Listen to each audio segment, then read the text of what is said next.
Hi, my name's Eileen Grubba. There was a time when I was a child and I had just gotten out of a wheelchair. I had a spinal cord injury and I still walked pretty poorly and had bladder trouble. And I remember in school that on a regular basis the kids were pretty cruel, really cruel. And in school one day they were messing with me the whole day. And then on the playground, when we got recess, they kept trying to knock me over with the kickball, and they thought that was fun.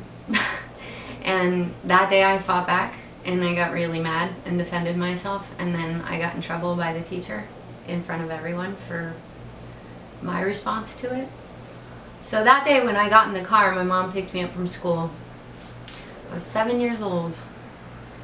The paralysis happened when I was just under 5 years old, so I'd been dealing with it for a little bit. And my mother got in the car, and I looked at her and I just burst out crying, and I screamed at her and told her that I wish she would have let me die.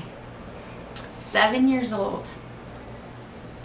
When I saw my mother's face and her response to that and the tears go down her face, I knew how much I hurt her by saying that. But that's how I felt as a 7-year-old, not because of the physical challenges I was going through, but because of the way people were treating me for a situation that was out of my control. I had already spent 2 years fighting for my life and fighting to get back out of a wheelchair, which was supposed to have been impossible. And I was getting beat up at school and picked on because of how poorly I walked and my bladder problems. And to top it off, to have a teacher be cruel on top of it. But that day my mom taught me something really important. Through her tears, with so much love in her heart, she looked at me and she said, "Young lady, you need to learn to count your blessings." And of course I challenged her on that.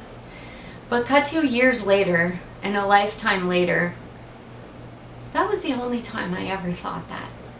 Because I went on, and I knew my mom loved me and my father loved me, and I carried on. And she taught me that the kids were cruel because I was special. That's what she taught me, and that's what I believed. So I went back into school with my head held high, and I tried again, and I tried again, and I tried again. So years later, I did everything I ever wanted to do. I figured if I could get through that time in my life, I could get through anything. So here I am today. I'm a lot older than 7. I've done almost everything I ever wanted to do. I won an art scholarship because of all the years in a wheelchair where I couldn't go out and play with everybody else. I learned how to create. I went to college on an art scholarship. I became an actor. I worked on a lot of major TV shows, lots of them. I've had a lot of people tell me, "You won't work in this industry because you walk with a limp." I've had all kinds of people tell me all kinds of negatives. But guess what? I'm the one who's standing here telling you today my story. And I'm just wanting to share with you that sometimes it's hard, and I get it. I've lived through all the pain. I've had a lot of surgery since. I've had a lot of physical pain. But life really is worth living. And you can have your dreams. And you can go for them with everything you got. You just need to be around the kind of people that support you in that. And the biggest lesson I learned was to get rid of the people who aren't supporting you in it. There are going to be people who don't get it and aren't supportive and pick on you and give you a hard time. But they are certainly not worth ending your life over.